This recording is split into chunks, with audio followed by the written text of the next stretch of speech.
আমার অত্যন্ত প্রিয়। বলতে অনেকের হয়তো হৃদয় জ্বলতে পারে, তবুও আমার বলতে দ্বিধা নেই। 2023 আমার প্রাণ প্রিয়। আমি 23কে অত্যন্ত ভালোবাসি। তাদের কোনো আবদারকে আজও পর্যন্ত উপেক্ষিত করতে পারিনি বলে এই ইন্টারের পথচলা।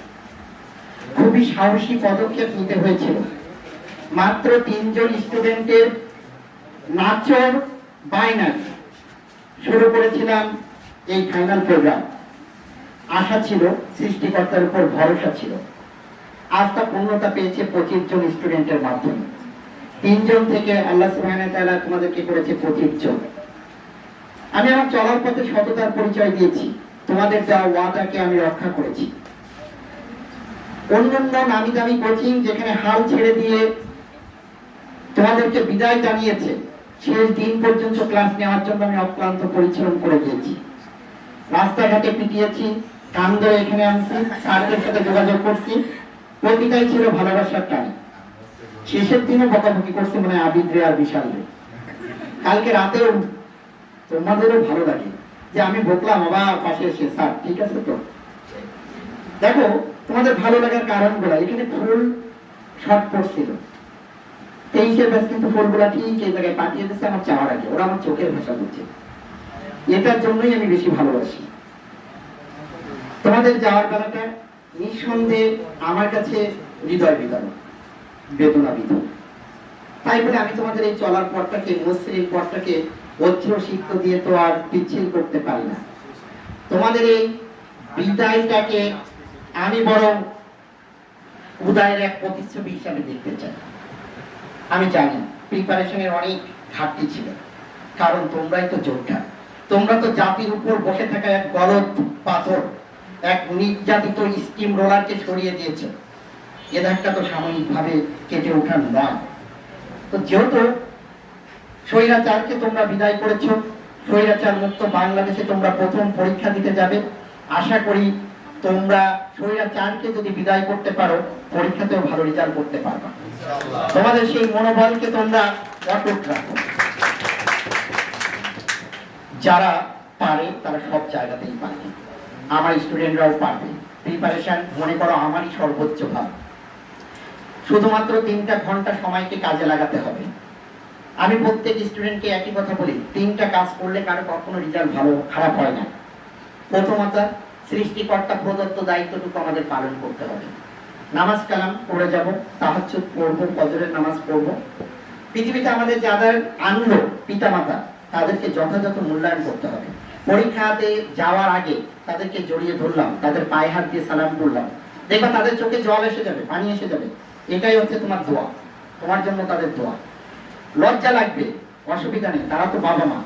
তাদের পায়ে হাত দিয়ে সালাম করে পরীক্ষার হলে চলে যাবে। আর যতটুকু সময় পাবা সেটুককে আপাতত পড়াশোনা করে।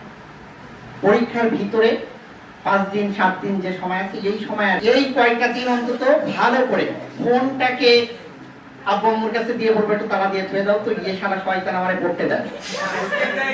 ওকে পড়ে একটা মাস পরীক্ষার কয়টা দিন রাখো, পরীক্ষা ভালো হবে। সর্বোপরি পরীক্ষার হলে আমার আশপাশে যারা আছে এদের সাথে আমি ভালো সম্পর্ক গড়ে তুলব। এর পরবর্তীতে আমরা কিন্তু এখনো সেই মন ভোলা বিষয় তো আছেই, অ্যাডমিট হারাই ফেলা এসএসসি অ্যাডমিট 2-3 কপি করবো, না হারাই যাবে। আবার পরে মেনটারে রেখে ফটোকপিটারে নিয়ে চলে যাবো না। মেন অ্যাডমিটটাকে নিয়ে পরীক্ষার হলে যাবো, 30 মিনিট আগে যে বলবো, পানি টানি খেয়ে ওয়াশরুম দেখে এসে সুন্দর করে দোয়া কালাম নিয়ে চলে গেলাম। কারোর সাথে ঝগড়া বিবাদ কিছু নেই, সুন্দর করে দেখে যতগুলো প্রশ্ন আছে অ্যান্সার করার চেষ্টা করব। কিছু বই থেকে করব, কিছু নিজেদের ব্রেন থেকে করব, কিছু পরিবেশ পরিস্থিতি থেকে করব। সম্পূর্ণটা লিখে আসবো, না লিখে চলে আসবো না। যাক, এভাবে মোটামুটি ভালো পরীক্ষা হওয়ার পরে, ভালো খারাপ যাই হোক, আমাদের সময় মাত্র 4 মাস। আমরা যে কোনো একটা প্রতিষ্ঠানে অ্যাডমিশনের জন্য ভর্তি হব। সেক্ষেত্রে ফিরোজ ভাই থাকবে আমাদের অগ্রাধিকারের তালিকায়। ফিরোজ ভাই ওখানে যাওয়ার আগে আমাকে বললে আমি ফোন দিয়ে দেবো তোমাদের যত রকমের সুবিধা। আমি যেভাবে নিই ঠিক সেভাবেই সে নেবে। এবং তার যে ওখানে ভর্তি হলে স্যার আমার টাকাগুলো সিকিউরিটি কি আমি নিজেই। আমি যেমন তোমাদের ঠকাই নাই, সেও তোমাদের ঠকাবে না। এর দায়িত্ব আমি নেব। যে স্যার আমি কি তোমাদের আসলে তাহলে তো বসতে না, তোমাদের যাতে আমার যে কথাবার্তা ছিল তার কোনোটা কি ব্যর্থ হয়েছে, বরং আরো বেশি বেশি হয়েছে। বাংলা 15টা ক্লাস 45টা, আইসিটি স্যারের ধরে নিয়ে সুন্দর করে 2-3টা করে ক্লাস একবারে নিয়ে আসি। চেষ্টা করেছি, তোমাদের জায়গা থেকে চেষ্টা করেছো, আগামী থেকে। আর তোমাদের মাঝ থেকে আবার শুভ সূচনা হলো আমার ইন্টারের যাত্রা। ইন্টার আমরা দীর্ঘদিন বন্ধ রেখেছিলাম করোনা পরবর্তী সময়, যখন স্টুডেন্টরা কিছুটা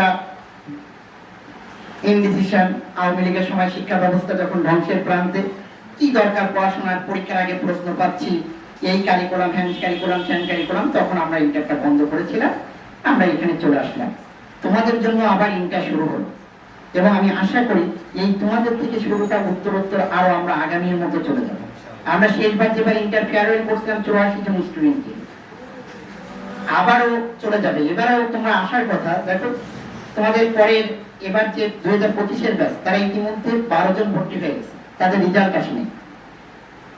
তো তোমাদের একটু সহযোগিতা আমাদের এই পথ চালাটাকে গুরুত্বের সাথে আরো উত্তরাতে সুবিধা করবে। আরেকটা ব্যাপার দেখো, ব্যবসাকে এই কোচিংকে আমরা কখনো ব্যবসা হিসাবে নিই না। ব্যবসা করার অনেক কিছুই আছে, কোচিংকে আমরা সেবা হিসাবে নিই। তার উপর ন্যূনতম যতটুকু না হলে চলে না সেটুকু, এই স্যারদের পেমেন্ট এইগুলো সবকিছু মিলায়ে। তো এই মানসিকতা নিয়েই আজ আমাদের পথ চলা, আগামীতেও আমরা চলবো। আমাদের এই পথ চলাতে তোমরা সহায়ক ভূমিকা পালন করবে, তোমরা আমাদের পাশে থাকবে, উৎসাহ উদ্দীপনা দেবে। আজ তোমরা চলে যাচ্ছ, এ যাওয়া কিন্তু শেষ যাওয়া নয়, তোমরা আমার হৃদয় মন্দিরে চিরদিন থাকবে। বিপদ আপদে যখন তোমরা আমার কাছে আসবে, আমি সরল সঠিক পথটা তোমাদের দেখানোর চেষ্টা করব। তোমাদের একটা অসুবিধার, এবং ইতিমধ্যে তোমরা জানো অনেকেই, অন্তত অনেকেই ভরসা পায় যে সদীপ স্যারের কাছে গেলে, আব্বাম্মুর কাছে গেলে কাজ হবে না, সদীপ স্যারের কাছে গেলে ওটা কাজ হয়ে যাবে। অথবা আব্বাম্মু রাজি করাতে পারতেছি না, সদীপ স্যারের দিয়ে অয়ন ছিল ব্যবসা করবে, স্যার আম্মু রাজি হচ্ছে না, আপনার রাজি করাতে হবে। বিশাল স্যার আব্বু বলেছে ওদিকে আমি যাবো না, আমি আপনাদের জায়গায় করবো। এই সমস্ত বিষয়গুলো তোমাদের পরবর্তী ব্যাচদের আছে। তোমরা ঠিক একইভাবে ভালো রেজাল্ট করে দেশ, জাতি, সমাজের মুখ উজ্জ্বল করবে। তোমাদের জন্য আমার অন্তরের অন্তঃস্থল থেকে দোয়া থাকলো। এই রুমটা এত সুন্দর করে সাজানোর জন্য অবদান তোমাদের ছোট ভাই বোনদের, তাদের জন্য তোমরা দোয়া করবা। আর আমি আসলে কৃতজ্ঞ, এত অল্প পরিসরে এত সুন্দর করে রুমটাকে তৈরি করে সাজিয়ে দেওয়ার জন্য আমার 2025 এবং 2024 একাদশ শ্রেণীর শিক্ষার্থীদেরকে ধন্যবাদ জানাই, যাদের অক্লান্ত পরিশ্রমী এই অনুষ্ঠানটা সাফল্যমণ্ডিত হলো। আমি ধন্যবাদ জানাই আমার সামনে উপবিষ্ট শিক্ষকদেরকে, যারা অক্লান্ত পরিশ্রম করছে তোমাদের জন্য। এবং বিশ্বাস করো, আজকে তারা এখানে বসে আছে বলে এটা ভেবো না, তারা অত্যন্ত দামি শিক্ষক, তারা অত্যন্ত সম্মানিত, অত্যন্ত মূল্যবান। অন্য কোনো কোচিং এ গেলে তারা ধন্য মনে করে, অথচ দেখো শুধুমাত্র ভালোবাসার টানে তারা আজ এখানে, শুধুমাত্র ভালোবাসা, অন্য কোনো কারণেই তারা আসে না, শুধু ভালোবাসার জন্য। তাদের এই সহযোগিতা আমার ইকুয়েশনের প্রতি অটুট থাকবে, এই আশাবাদ কামনা করি। আর আমিও তাদের জন্য যে জায়গা থেকে যতটুকু সহযোগিতা করা যায় সর্বোচ্চটা চেষ্টা করব। আর বিশেষ কিছু না বলে আমি আমার সংক্ষিপ্ত বক্তব্য এখানে শেষ করছি।